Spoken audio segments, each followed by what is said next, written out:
It's a crisp spring morning in Manhattan. A perfect day for a march down Broadway. But on this day, for this crowd, the Big Apple isn't exactly rolling out the red carpet. 5, 6, 7, 8, marijuana's not today. 5, 6, 7. There are delays and confusion about where to gather. Mayor Rudy Giuliani waits until the very last minute to issue the necessary permit. But several thousand show up anyway, and eventually this ragtag army begins the long trek to Battery Park. The marchers have all come together this day for various reasons, but with one common voice: to protest the United States policies on marijuana.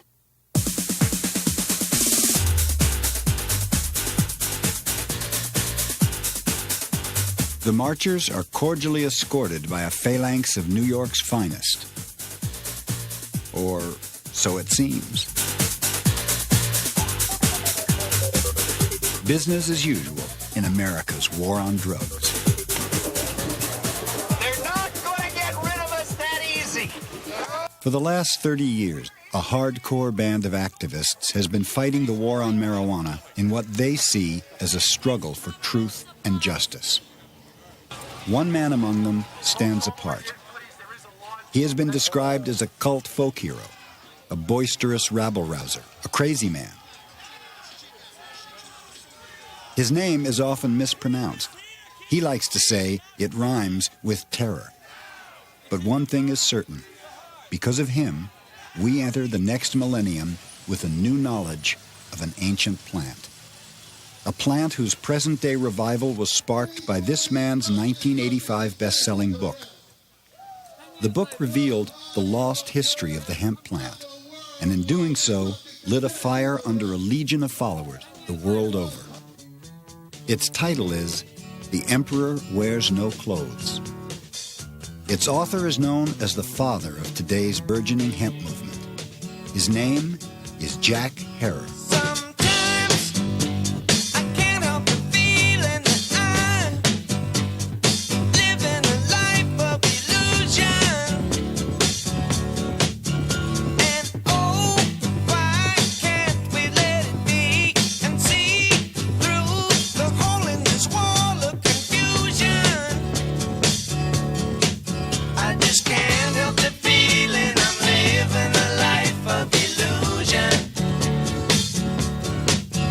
At 60 years of age, Jack Herer has been stumping for hemp nearly half his life. It's been a long, strange, and decidedly uphill journey.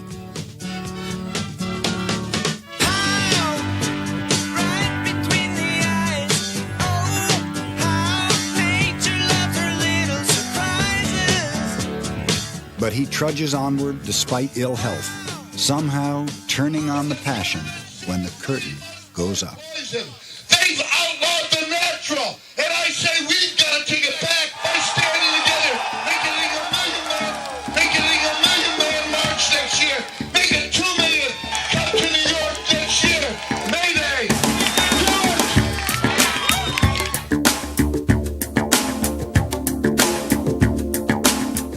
There was a time, not too many years ago, that Jack Herer's ideas about hemp were deemed irrational, extreme, off the wall. But today, those harsh judgments seem like a distant memory. Jack Herer's great genius was in introducing a broader vision of the economic value of the hemp plant. I didn't know anything about hemp or the fact that there was a movement until Jack sat me down one night. He is what you might call a force of nature. I've met several people in my lifetime who I would judge as having such fiery intensity within them that approve of them or disapprove of them, you have to acknowledge that they are forces of nature. I saw Jack as a Michiganer, a crazy man. And particularly when it came to this whole idea that hemp was going to somehow revolutionize the world and revolutionize the marijuana reform movement. And so Michiganer is the right word for Jack.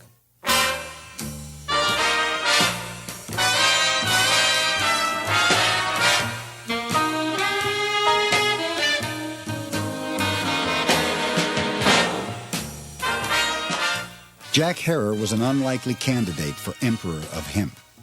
He was born into a conservative, middle-class Jewish family in 1939 and grew up in Buffalo, New York. He led a normal, happy life there until his 41-year-old father died of a heart attack when Jack was only 14. Within a span of 3 years, Jack went from Boy Scout to high school dropout.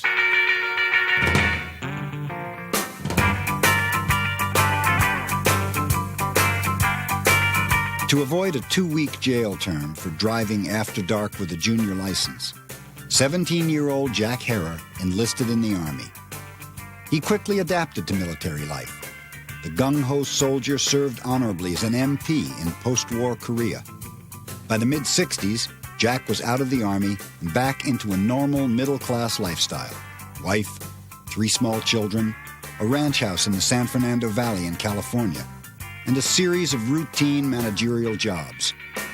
Army duty had made him proud of his country. He was a Goldwater Republican. He believed in old-fashioned American values, and he supported the country's growing involvement in Vietnam. Well, I had done 3 years in the military. I believed I was right on guy. I believed America was always the good guy. It was, always the most decent, right on people on the earth.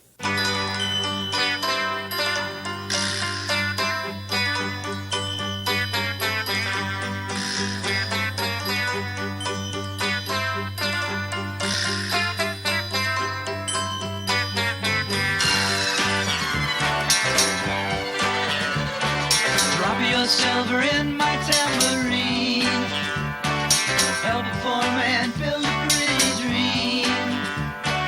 Give me pennies, I'll take anything. Now listen while I play my green tambourine. The 60s upheavals offended Jack. He especially had a very low regard for the anti-war protesters. I thought that they were the most un-American kids in the world.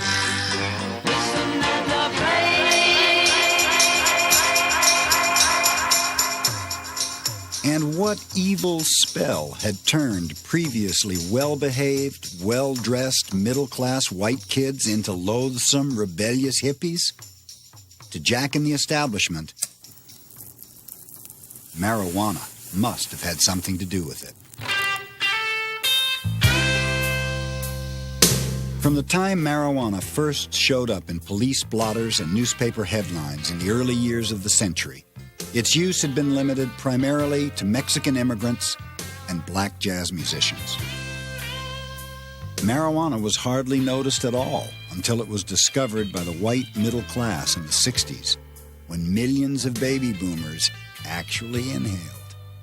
Coincidence or not, they began burning American flags, ROTC buildings, and draft cards. Even future leaders of the free world tried marijuana back then. Jack hated marijuana for its association with the counterculture, but he also had deep-rooted personal fears deriving from the reefer madness propaganda of his youth. In the schools, they'd have this guy in a dark fedora hat, and he looked like Vincent Price, as shady as he could be, and he would be going, psh.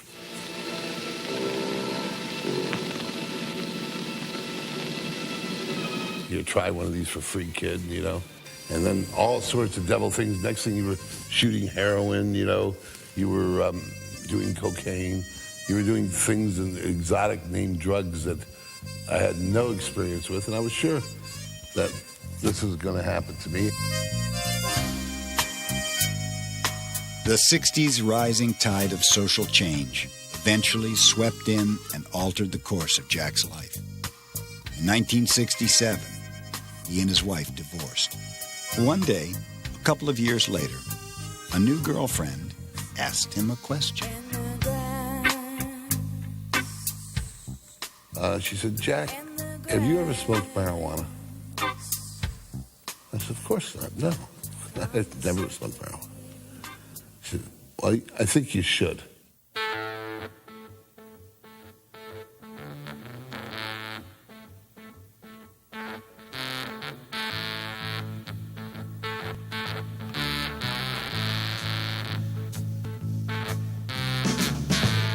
I was feeling sensations that I didn't even know a human being could experience. And I said, why is this illegal? And she said, she doesn't know. I began to hear the protesters about the war in Vietnam, and their words had real meanings, textures. They weren't just talking about, I don't want to fight because I'm a coward, which is the way I thought of it, my ignorant or brutish way before. Peace and freedom became big issues for Jack. So did the environment. But as the 70s began, the journey of Jack Herer from Goldwater Republican to Emperor of Hemp was only just beginning.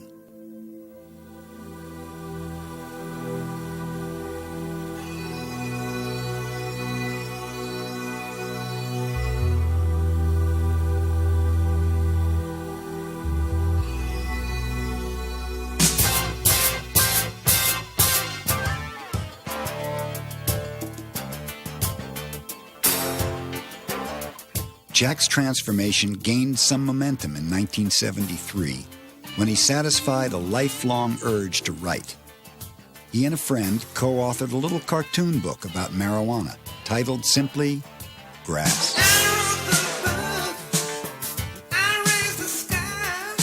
Much to his surprise, Grass became an underground hit, selling about 35,000 copies.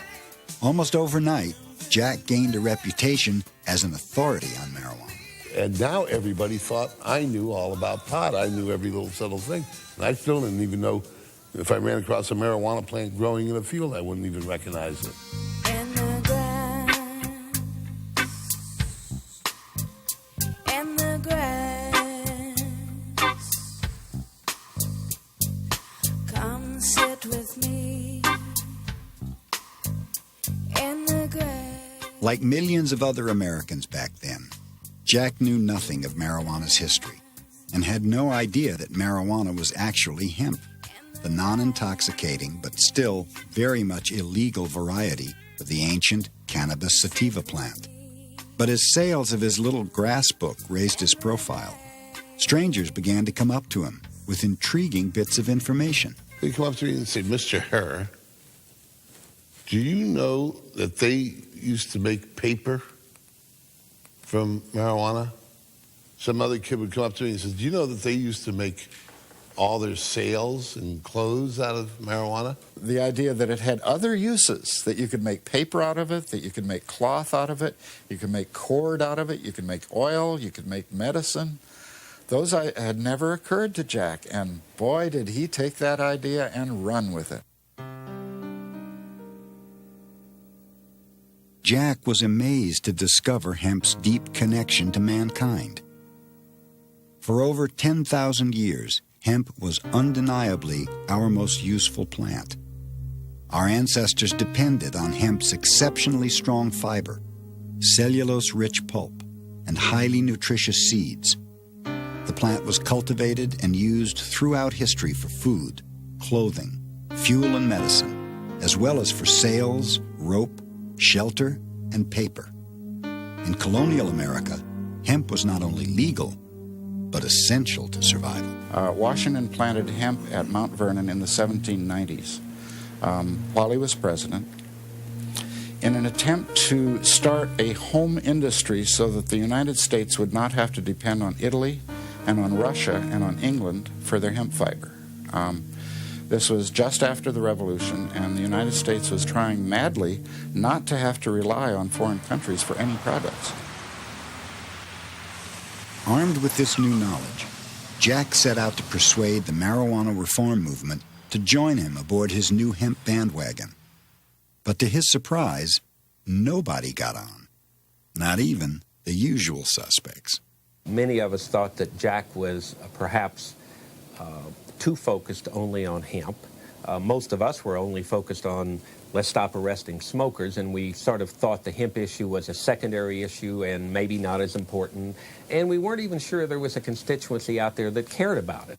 The message, as well as the messenger, turned people off. When he first talked about hemp, to me in particular, I was very resistant because I thought of it as being just an excuse to legalize marijuana. He tended, in his enthusiasm, to overstate the case a bit. And in so doing, sometimes the rest of us were embarrassed by that. We felt like it might undermine all of our credibility. He would go on and rant about, hemp and how it was important and how he found this and found that, and I paid little or no attention to him because he has a tendency to rant and rave about a lot of things, if you know him. I suspect I'm probably one of those people that refused to return Jack's phone calls. Going to a party. Meet me on after school. Well, going to a place where the job is really cool. There was one person who did accept Jack's ideas back then. An easygoing marijuana activist named Ed Adair could see the sense to what Jack was saying. Adair, known to everyone as Captain Ed, owned 2 popular Los Angeles head shops. I'd heard he'd sold 12 of the grass books. So I went over there and introduced myself, and he looked at me and he says, I've been selling the hell out of these books. But he says, are you sure you're okay you smoke pot? Because what I walked in with was a white plastic jacket with my polyester pants. Jack followed Captain Ed's example and traded his polyester suits for jeans and T-shirts. The two became inseparable friends, and over the years, they collected hundreds of thousands of signatures for various legalization initiatives in California.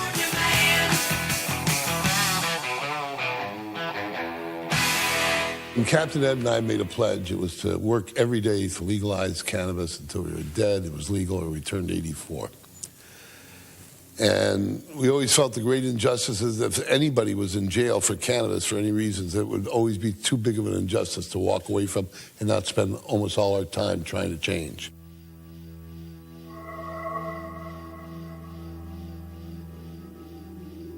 One night in 1974, Jack experienced what he describes as nothing short of a revelation. All his newfound knowledge of the hemp plant suddenly coalesced into a single, powerful vision. Hemp could actually save the world. In a flash moment, it came to him that virtually everything now made from trees and petroleum could instead be made from hemp. That not another single tree would ever have to be cut down to make paper. That clean-burning fuel would now be made from the biomass of the abundant hemp plant.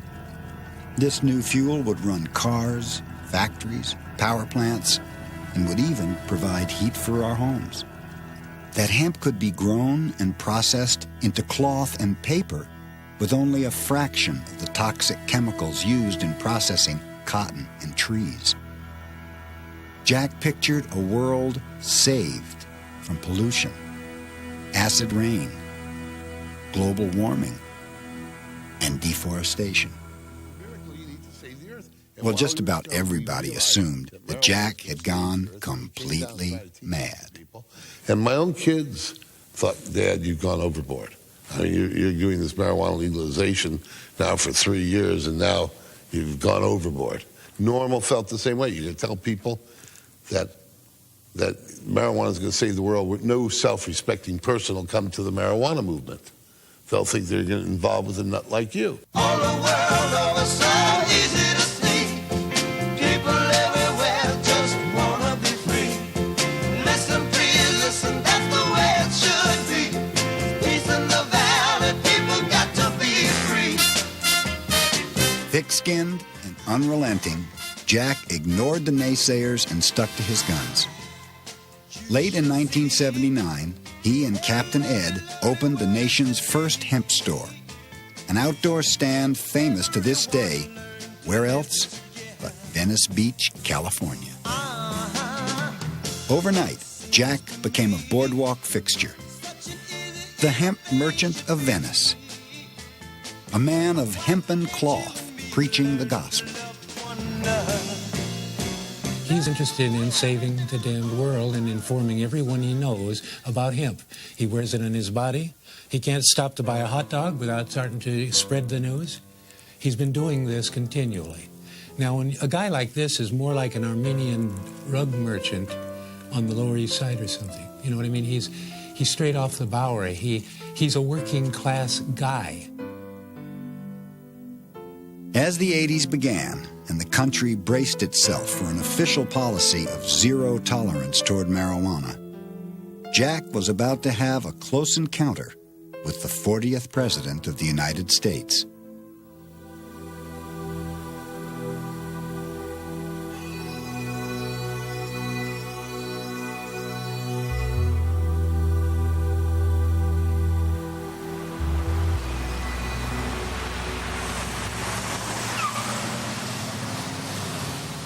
January 1981, West Los Angeles, California.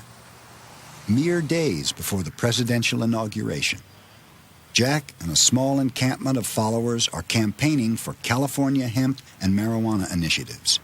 Along comes Ronald Reagan. President-elect Reagan's motorcade pulls up to the federal building. He's scheduled for a pre-inaugural haircut. According to eyewitnesses, the great communicator questions the building manager. By the way, he says, what are the Canadians protesting about out there? And he thought that the marijuana flag we were flying out there was the maple leaf. And the guy that's the manager of the office of the building, he says, well, they're not Canadians. Those are marijuana protesters. And Reagan says, well, isn't there something you can do about that? Well, we've taken them to court and they've won. Well, I'll be on duty in 5 days. I'll see what I can do for you.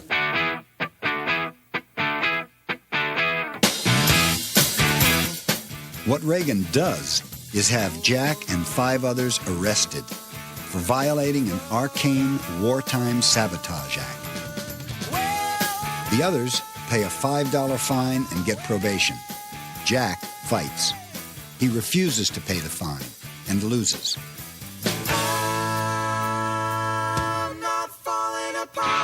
His appeal is unsuccessful. The United States Supreme Court refuses to hear the case. So on July 14th, 1983, Jack reports to federal prison at Terminal Island, California. There was a lot of bank robbers in federal prison in 1983. And what are you in here for? I was registering voters after dark on federal property. They put you in jail. Running for the border, spinning to the light, frozen night of wonder, and a holy terror inside. I smell the river. Jack's incarceration would have been insignificant, except for the fact that he finally had the time and solitude to begin writing another book. There was no radio, there was no television, no movies, no nothing to distract me. A couple guys would sing gospel songs a cappella, but that was about it. I knew that Jack Herrera's book was going to become an underground classic. I knew it right away from the first time I saw the first edition. People opened that book and said, you can make food out of hemp seed oil, you can burn it in a lamp, you can make rope, you can make parachute cordage and tie your shoes, and the Constitution was really printed on hemp paper. I mean, people love that. In 1985, Jack published The Emperor Wears No Clothes. Since then, the book has gone on to become an underground phenomenon, selling more than 600,000 copies worldwide, and is now in its 11th edition. The first populist book of its kind, The Emperor Wears No Clothes, is part scientific document, part journalistic exposé, and part holy crusade. It takes us on a journey of discovery that provides a caustic, sarcastic, and often irreverent look at the forgotten history and economic potential of the hemp plant. Written in simple and scholarly detail, its pages are filled with numerous articles, historical documents, photographs, and diagrams, along with the writings of poets, philosophers, and of course, the emperor himself. we learn of the thousands of commercial and therapeutic uses of hemp, and how hemp has been a significant part of our spiritual and cultural heritage throughout the ages.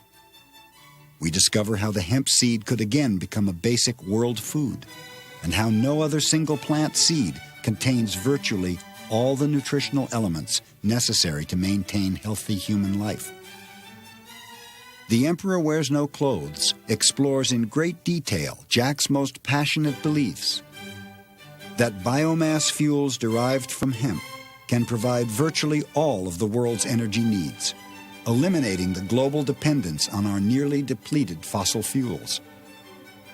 That the systematic destruction of our environment can be dramatically reduced or even stopped by using hemp as the resource for fiber, fuel, and paper. The book makes the case for hemp as the world's savior, and Jack backs it up with a $50,000 offer to anyone who can prove him wrong. So far, he's had no takers.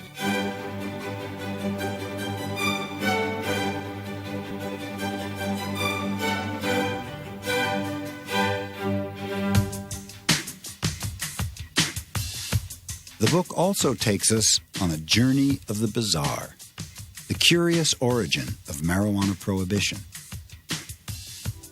Only in the 20th century did the ancient hemp plant become a frightening new drug.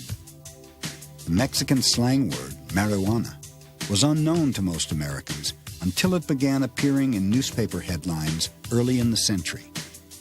Marijuana horror stories, works of pure fiction, were staples of the sensationalistic newspapers owned by William Randolph Hearst. But even respectable papers printed outrageous tales. Although this story would be relegated to the tabloids today, it was fit to print in the distinguished New York Times on July 6, 1927. A Mexican woman and her 4 children are driven insane by marijuana, the New York Times reported. It went on to say that neighbors rushed to the house to find the entire family insane. It is convinced that he is hopelessly and incurably insane, a condition caused by the drug marijuana to which he was addicted. It is recommended, Your Honor, that the defendant be placed in an institution for the criminally insane for the rest of his natural life. The next tragedy may be that of your daughter, or your son, or yours, or yours, or yours. When driving down the road and the sheriff smells your load, you better make it to the woods if you can. Although alcohol prohibition required a constitutional amendment, marijuana prohibition was brought about by a single federal law, the Marijuana Tax Act of 1937. The driving force behind this law was Harry J. Anslinger, America's first drug czar. You better make it to the woods if you can. If you can. Anslinger was the government's expert witness during 1937 congressional hearings on the proposed Marijuana Tax Act. As proof of marijuana's malevolence, Anslinger introduced into evidence the bogus Hearst newspaper headlines that trumpeted the violence, insanity, and death allegedly caused by marijuana.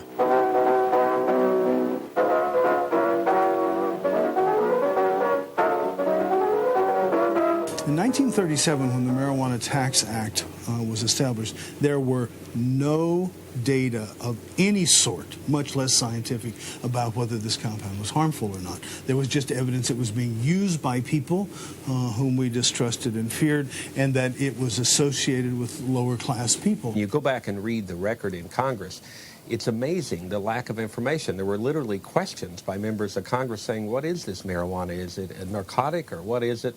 And there would be a sentence, someone would stand up and say, oh, it's the most dangerous new drug coming down the pipe. In terms of what Congress knew in 1937, they didn't know any of that history.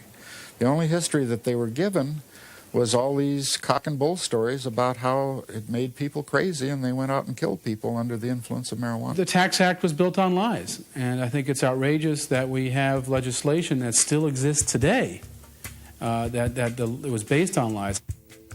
Despite opposition by the American Medical Association, Congress passed the law unanimously after debating for a grand total of 90 seconds. President Franklin D. Roosevelt signed it into law on August 3, 1937. Theoretically, the new law did not actually prohibit marijuana and hemp. Only a constitutional amendment could do that. But by imposing prohibitive taxes and mountains of red tape, it made cultivation, processing, sales, and any use of the hemp plant whatsoever virtually impossible. Technically, farmers could still legally grow a hemp plant like this one, but only if they could somehow grow it without the leaves and flowers. This law is still in effect today. The full reasons behind marijuana prohibition are still being debated. Some experts think racism played a part. So that when poor people, immigrants, take the drugs, we're afraid they're going to rise up, smite, steal, and take the white women. And so we outlaw the drugs because of our fears over that. Others think Harry Anslinger was motivated by ambition and power. A great deal of the reason that marijuana was prohibited was because of self-aggrandizement at the federal level, especially with Harry Anslinger wanting to be the J. Edgar Hoover of his own agency. Jack sees darker motives. His book alleges a high-level conspiracy revolving around Anslinger, Treasury Secretary Andrew Mellon, the DuPont Chemical Company, and hemp.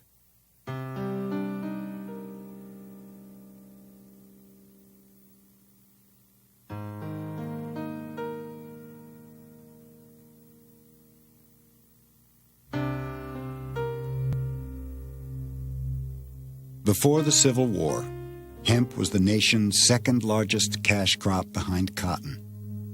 But while cotton could be processed by machine, slaves were the only cost-effective way to separate the tough hemp fiber from the pulpy core that was used to make paper.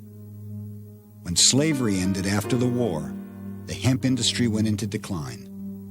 The death knell was sounded in the late 1800s when paper makers converted to tree-based pulp. It meant that you could chop down a forest a lot cheaper than you could pay laborers to manufacture hemp fiber for paper. Jack hangs his conspiracy angle on events that happened simultaneously with marijuana prohibition. Coincidence number one. A German immigrant invented a machine called the decorticator. This new mechanical processing device was about to bring hemp into the modern industrial age. Popular Mechanics magazine recognized the potential bonanza for American farmers and entrepreneurs. This article heralded a machine that could process hemp quickly and cheaply for the first time in history. Coincidence number two. The DuPont company in the 30s came out with both a sulfuric acid method for making paper from trees and a new invention called plastic. Jack's book points out that a hemp resurgence would certainly have been a serious threat to DuPont's petrochemical strategies. And finally, there's millionaire financier Andrew Mellon. Mellon was Anslinger's boss, Harry's wife's uncle, and DuPont's banker. Coincidences number 3, 4, and 5. Don't smoke all of my grass.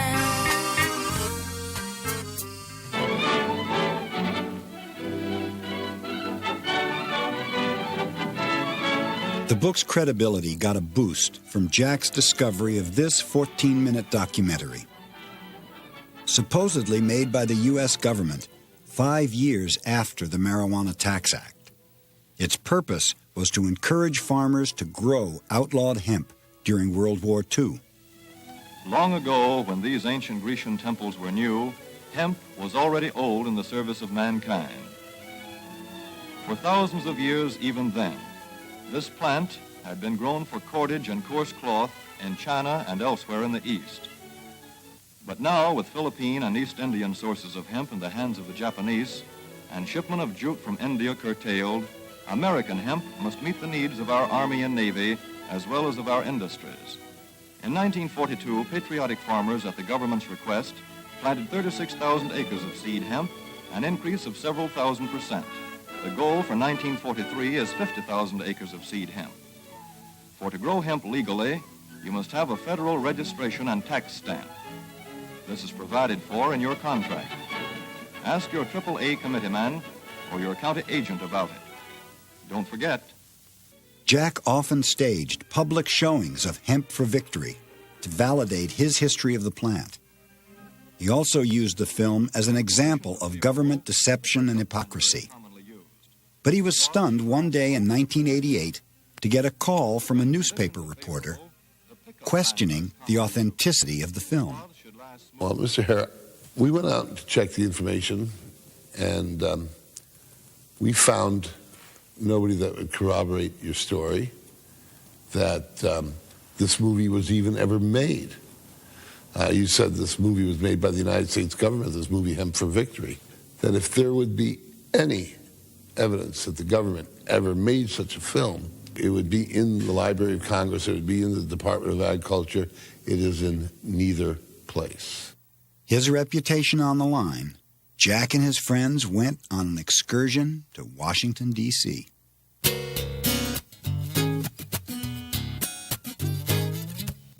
We were just determined to find the documentation that made it a credible government movie made by the U.S. government and not made by Jack.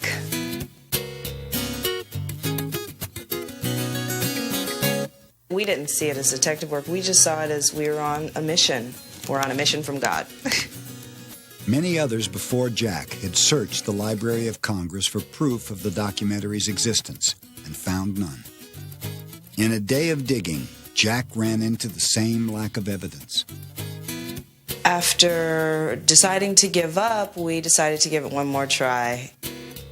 In a dusty old book, hidden among clutter in a back room, they found it.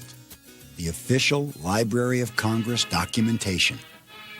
Indeed, the film had been made by the U.S. Department of Agriculture. Hemp for Victory.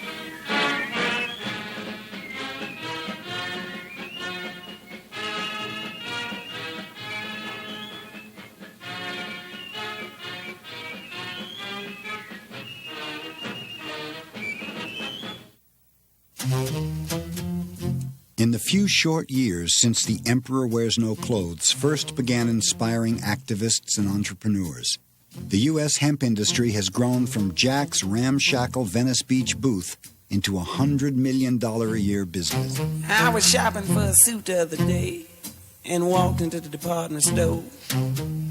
Stepped on the elevator and told the girl, dry goods flow.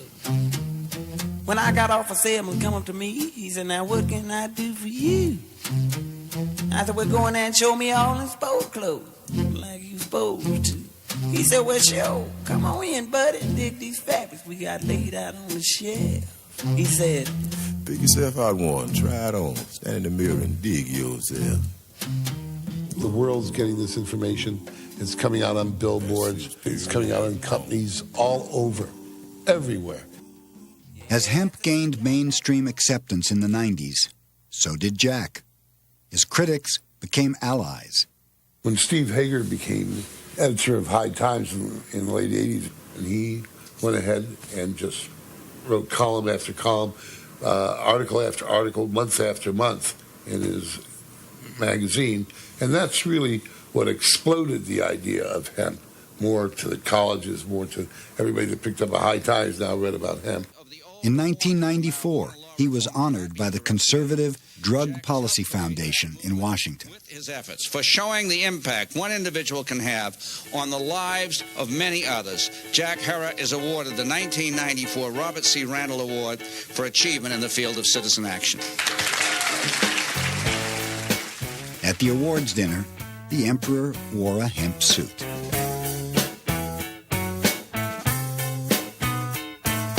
Leaning on a tree trunk, thinking all the same junk, falling in and out of a dream. train. Back and forth I'm swaying, I'm contemplating staying, laying in. But nothing vindicated Jack more than a 1992 Lifetime Achievement Award from his longtime adversary, Normal. How do I calm myself at times like these? I need a simple kind of lovely, and the thought is just a novelty. From a nemesis to a prophet, I think is the way to look at it. He was a bother and troublesome until we came to realize he had really discovered very important aspect of why it is that marijuana should be reconsidered and why the illegality of it is so preposterous and unfair. I think that Jack's place in the history of anti-prohibition movement is going to be secured by the simple fact that he, despite everybody's criticisms, everybody thinking he was crazy, that he had the persistence and the temerity to simply keep going on and saying the truth over and over and over again, no matter, it sometimes seems like you have to say the truth many times before anybody hears it. The Emperor Wears No Clothes is a book that's had an enormous impact in this country on awakening millions of Americans to the fact that the marijuana laws are wrong, that they're based on false premises, that they're racial in nature, and that we need to change them. I don't know anyone who's had as much impact as Jack has.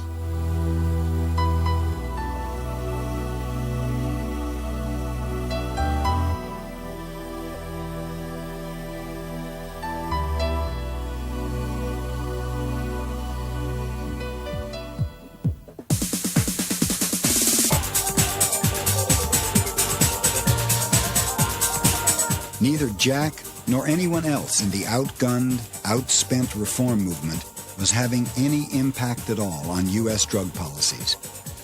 In the last years of the 20th century, incredibly, America was the only industrialized nation that still forbid hemp farming, forcing the U.S. hemp industry to import all its raw material.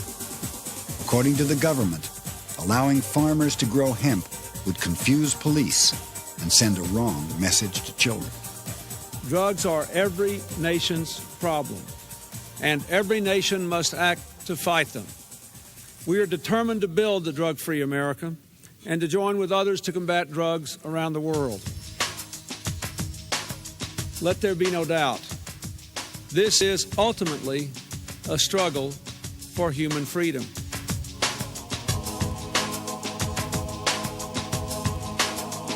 In the 90s, the federal government escalated the war on marijuana, spending a record amount of money to arrest a record number of Americans, most for simple possession. Since Prohibition began in 1937, upwards of 70 million Americans have tried marijuana at least once. A staggering 11 million of them have been arrested. With 1 in every 40 prisoners a marijuana offender, the United States has become the world's biggest jailer. Some states now spend more on prisons than on higher education. Even alcohol prohibition did not punish the users of alcohol. When marijuana prohibition was instituted, however, the prohibition was aimed directly at users, which it had not been with alcohol prohibition. Well, just here in America, it's 14 million years have been spent on prison, jails, parole, or probation since the 1930s for marijuana. 14 million years. I can't even begin to calculate what that is at $25,000, $30,000 a year now. It gets me angry every day. All available research has concluded that marijuana is dangerous to our health. Marijuana limits learning and memory, perception and judgment, and our ability to drive a car. The war on marijuana is also a war on the sick and dying. Even after California and 5 other states overwhelmingly approved medical marijuana initiatives in the late 90s, the federal government still plays hardball. Despite these initiatives, we want to make clear that federal law still applies, and federal officials will continue to apply the law, and DEA officials will review cases, as they have, to determine whether to revoke the registration of any physician who recommends or prescribes so-called Schedule I controlled substances. This is not a medical initiative. This is a legalization of drugs issue. The federal government, by classifying marijuana in Schedule I, is saying that it has no medical uses, which is a bald-faced lie because it has 10,000 years in every culture of medical use. United States policy to the contrary, cannabis has long been esteemed as a safe, effective, and non-addicting medicine. For thousands of years, it was prescribed by the greatest physicians of their day. It was used for dozens of conditions, ranging from migraines, chronic pain, and asthma, to childbirth, muscle spasms, and even depression. Today, it also provides relief for victims of multiple sclerosis, glaucoma, the AIDS wasting syndrome, and nausea induced by chemotherapy. It's impossible for a human to overdose and die, which is not true of alcohol, nicotine, barbiturates, or morphine. And it's a drug which humans can use under a wide variety of circumstances with safety. Even so, U.S. House Republicans, using language that would have made Harry Anslinger proud, passed a resolution in 1998 branding marijuana a dangerous, addictive drug with no medical use.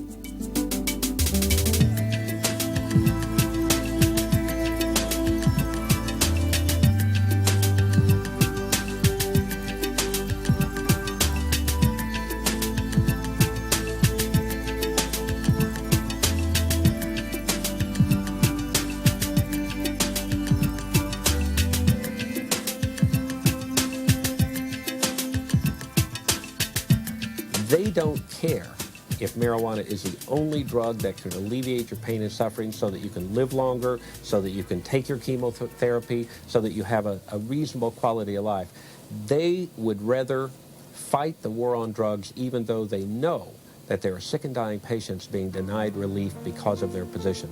Unconscionable. So you would think that after at least a generation of really good information about marijuana being circulated, why is the war still going on? One, I think the people in charge of government today, particularly in the law enforcement sections of government, are people who are afraid of the culture around marijuana. It harkens back to the Vietnam War era, Vietnam War protests, the civil rights protests, people who are trying to change the government. But notwithstanding that people talk about how the police are not particularly interested in marijuana cases, in fact, it is their bread and butter. The war on drugs is supported in part now because we have a drug abuse establishment. Every place I turn and talk to somebody about what he or she does, he's in drug abuse treatment, drug abuse prevention, drug abuse education, urine testing, interdiction. He's a policeman, an undercover investigator, a jail builder, a jail keeper. I sometimes think there's nobody left in the United States except a few of us and all the people who are making their living fighting the war on drugs. They used to call us the land of the free, and now they call us the land of the pea, where you have to pee to be tested to be free. What a crock. All you have to do is say the word drugs, and you can change the Constitution so that it's meaningless. You can search people's homes without valid cause. You can seize people's property without valid cause. You can seize people's lives and destroy families. They talk about family values. How many thousands of families have been destroyed by these vicious laws? Not another medicine, not another drug on this planet that nobody has ever died from. Nobody has ever died from marijuana that wasn't shot by a cop.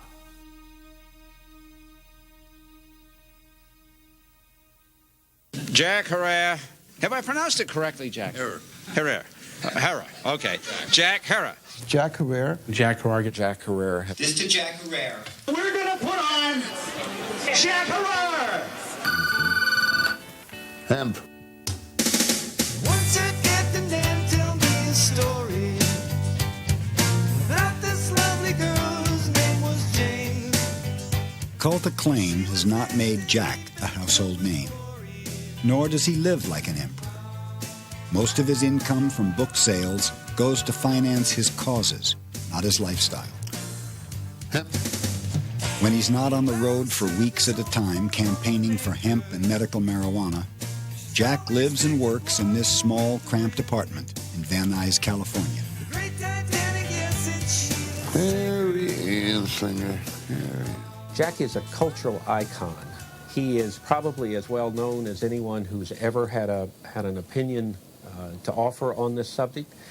He is better known than probably anyone else who works on the marijuana law reform issue. He is a phenomenon that's been very positive. Uneasy rests the crown on he who would save the world. Jack enters the new millennium still grieving over the untimely death of Captain Ed Adair, taken by leukemia in 1991 at the age of 51. We had been together 19 years, the greatest friend a guy could ever have.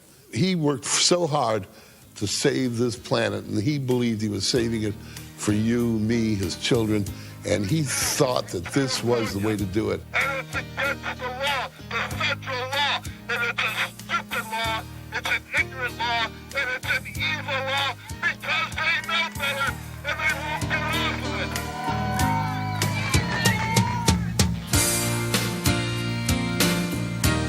Captain Ed and I planned was to get out and teach this information. Eventually we would get a cadre of believers, and eventually they would go out and teach the world. And now we know that we've succeeded. And now we understand so much about the man. He's not insane, he is not crazy. He's not the devil in disguise. So listen closely to the winds of change and see the world, see the world, oh see the world through his eyes. Despite some health problems, Jack has no plans to kick back and take it easy with longtime companion Jeannie Hawkins. With the publishing of the 11th edition of The Emperor Wears No Clothes in late 1998, Jack's schedule is more hectic than ever, taking him and his message around the world. Jack is haunted, however, by the hard, cold facts of prohibition. Despite its undeniable potential as the natural, renewable alternative to a synthetic world, the hemp plant, by federal law, still cannot be cultivated in the United States. Despite increasing public and scientific support, the medical use of marijuana still remains illegal. And despite the enormous cost in money and human lives, millions of people are still being arrested for possessing a therapeutic substance revered by our ancestors. This is the reality of America's war on a plant. A war born of commerce and greed. An endless war. And so, the fight goes on. And on. I don't know if hemp's going to save the world, but I'll tell you this. It's the only thing that can.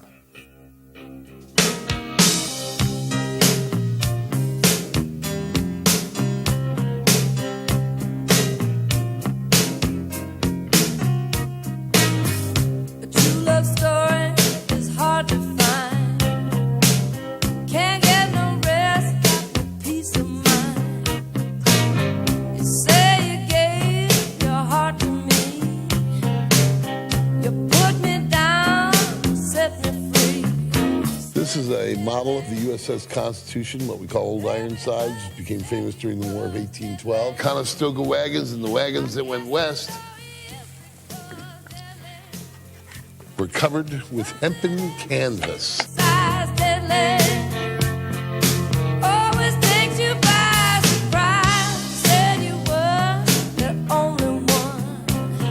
The Constitution had 60 tons of hemp on it.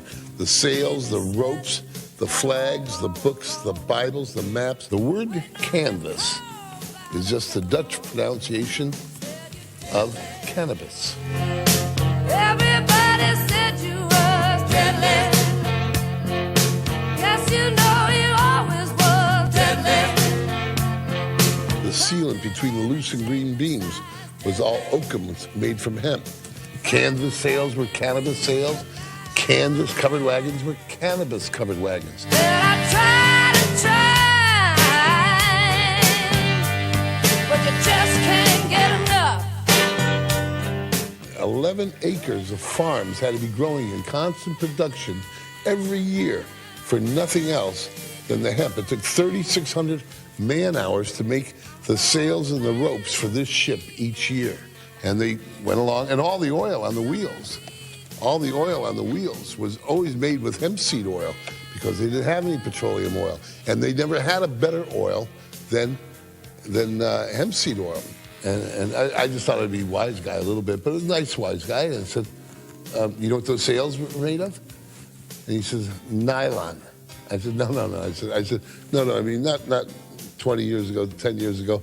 I'm talking about 1812. What were the sails made of? He said, nylon.